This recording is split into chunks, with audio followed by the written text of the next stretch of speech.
Setelah kesunyian sesaat Fiona menjawab kakeknya. Aku baik-baik saja kek, semua aman. Aku akan pulang menjengukmu 2 hari lagi. Maaf ya kek. Di sisi lainnya terdengar suara batuk kakeknya yang berat. Beberapa saat setelahnya, tidak apa-apa. Bukan maksudku menyalahkanmu. Hanya saja saat kau tak bisa dihubungi, membuatku khawatir. Ibumu baru saja pulang tadi malam. Dia mengkhawatirkanmu sepanjang hari. Mampirlah kalau punya waktu nanti. Ya baiklah, biar kulihat jika aku bisa berkunjung di akhir pekan ini. Dia merenung sebentar sebelum menjawab. Lukanya masih belum sembuh. Sebenarnya dia tidak mau mereka mengetahui tentang itu. Jika tidak, kakeknya tidak akan membiarkan masalah itu begitu saja dengan temperamen yang dimilikinya. Lagi pula dia tidak ingin ada hubungan lagi dengan keluarga Collins. Kakeknya melanjutkan berkata-kata yang menyentuh pada Fiona, namun dia tidak mengingat salah satu dari semua itu. Dia hanya duduk dan diam saja di kegelapan. Dia tidak lupa bahwa tindakan impulsifnya menikah tiba-tiba perlu dijelaskan pada kakek dan ibunya.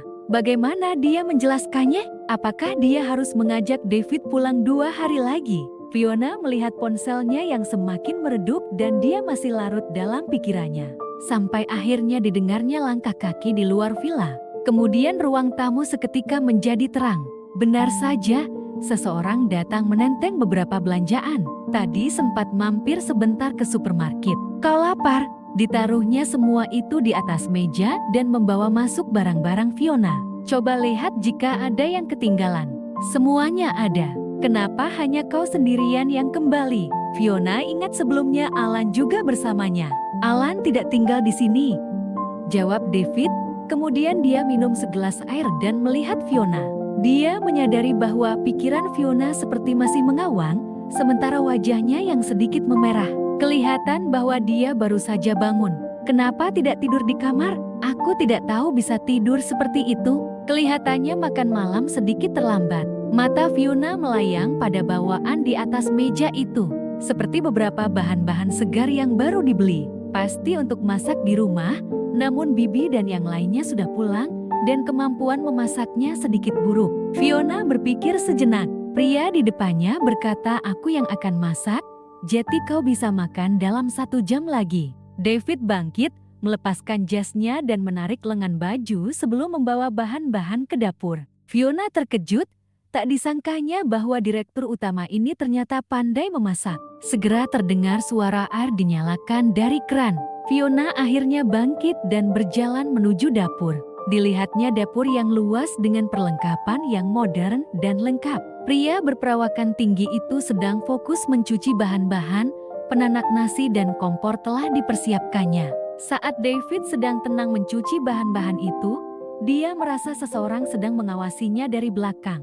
Sontak dia berpaling ke arah pintu dan dilihatnya Fiona berdiri di sana diam-diam melihatnya. Fiona benar-benar merasa tidak enak membiarkan bosnya ini memasak sendirian. Fiona kemudian dengan lembut berkata, biarkan aku saja yang mencucikannya.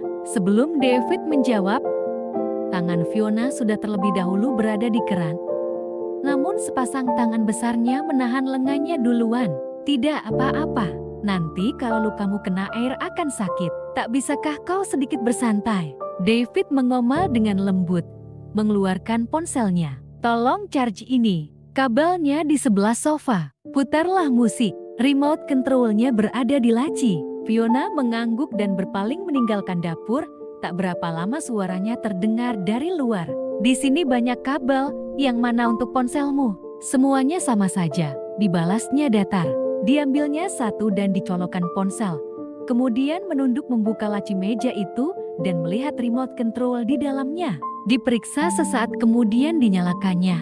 Seketika lampu-lampu indah di atas kepalanya bersinar mengikuti alunan musik yang lembut. Tak lama kemudian, makan malam pun siap. Makanan yang tersaji tidak terlihat mewah. Semuanya hanyalah 4 masakan sederhana dengan sup namun terlihat begitu enak. Fiona yang duduk dari kejauhan dengan samar mencium aroma itu, minumlah jus buah, kata David lembut. David menuangkan segelas jus buah dan memberikan padanya.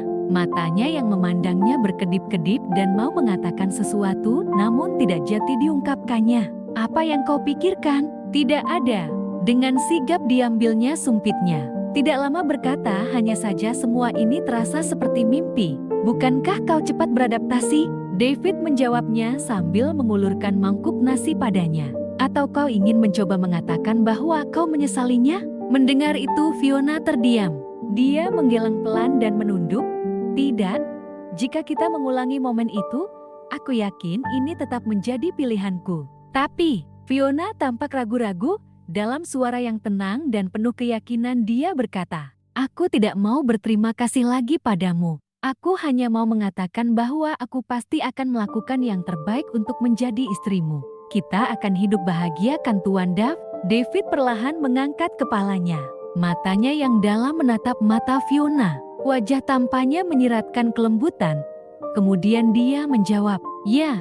Kita akan hidup bahagia dan menjadi Nyonya David Martin adalah cara terbaikmu berterima kasih padaku.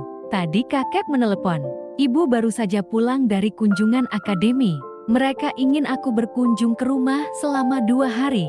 Kau mau ikut? Sejak mereka memutuskan segala sesuatu dan menjalani kehidupan pernikahan ini, Fiona tidak berencana menyembunyikan apapun darinya.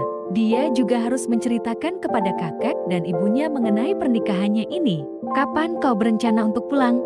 David kurang lebih mengerti situasi Fiona. Dia tahu kakek Darren ini telah berkawan dengan neneknya sewaktu mereka masih muda. Akhir pekan ini, jawabnya sebelum mengambil lagi sumpitnya. Kita harus mengunjungi mereka dan membicarakan pernikahan, sahut David. Fiona, pernikahan seperti apa yang kau impikan? Tanyanya sambil menyendokkan makanan ke mangkuknya. Fiona terkejut. Dia terlihat seperti dia kelaparan dan kekurangan makanan di mangkuknya. Dia mengingat-ingat, sudah lama tidak ada yang pernah menyendokkan makanan untuknya. Seketika hatinya tersentuh, rasa hangat menjalar di seluruh tubuhnya. Selagi memikirkan ucapan David, akhirnya dia berkata, kita kesampingkan dulu tentang pernikahan itu.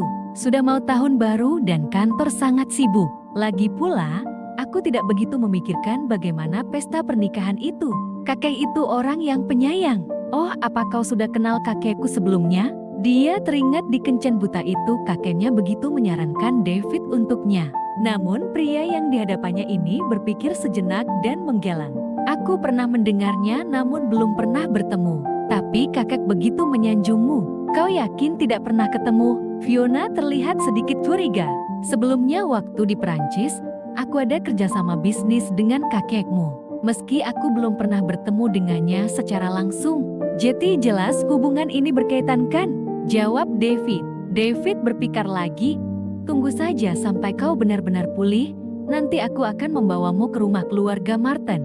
Aku yakin mereka akan benar-benar menerimamu. Sekarang, kita makan dulu. Wajah Fiona memerah.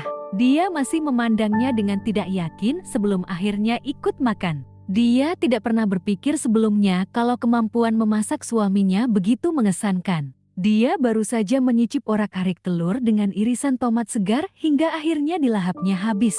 Di hadapannya, David menyendokkan makanan ke mangkuknya, namun dia tidak berpura-pura lagi. Begitu usai, dia masih menikmati bahkan lebih dari setengah jumlah makanan yang ada. Dia memakan 2 mangkuk penuh. Tak disangkanya akan sebanyak itu. Apakah kau memang ahli di bidang kuliner? Tanya Fiona sambil meletakkan sumpitnya. Selesai makan dengan perut kenyang. Dirasakannya bahwa kemampuan memasak suaminya ini bahkan melebihi ibunya. Menyadari semua sajian di hadapannya habis dilahapnya, wajahnya yang anggun sedikit memerah. David melihat piring-piring kosong di meja sampai akhirnya menatap Fiona. Istrinya itu terlihat tersenyum malu dan menahan tawanya. Saat waktu luang, kadang aku menghabiskan waktu dengan memasak. Tapi aku tidak menyangka kalau kau bisa lahap seperti ini saat sedang makan. Fiona terpaku saat mendengar pujian akan selera makannya itu. Raut wajahnya tampak muram. Ditatapnya sesaat dan kemudian dengan malu berdiri membereskan mangkuk dan piring di hadapannya itu. Biar ku bereskan. Namun dia seolah lupa bahunya yang terluka. Baru saja diangkatnya piring-piring itu, dia merasakan sakit dan membuat tangannya menjatuhkan semuanya. Praang! Terdengar suara keramik yang pecah. Sebuah piring cantik baru saja hancur berkeping-keping. Fiona mengernyit melihat puing pecahan itu di bawah kakinya. Dia berjongkok dan dengan canggung membersihkan itu, namun jarinya tersayat potongan tajam dan darah pun tampak mengalir dari tangannya. Ceroboh sekali. Terdengar suara omelan lembut dan sepasang tangan besar pun melilit luka itu dengan handuk. Kemudian, dibantunya berdiri dan mendudukkannya di sofa. Pegang terus, biar kuambilkan kotak obat. David kemudian dengan cepat mencarikannya kotak obat. Diambilnya obat merah untuk menghentikan pendarahan dan juga plester. Dengan cekatan dibantunya Fiona mengobati lukanya itu. Fiona tampak terengah-engah, terdiam menundukkan kepala. David melihatnya yang tampak kesakitan itu. Katanya, larutan ini manjur, akan sedikit sakit, jadi tahanlah. Fiona merasa membuat segalanya malah menjadi lebih buruk, sehingga dia menutup wajahnya. Baiklah, aku naik duluan. Kemudian, diambilnya tas yang di sebelahnya itu dan berjalan menuju tangga. Setelah melihat istrinya itu naik, David mulai membereskan pecahan-pecahan itu.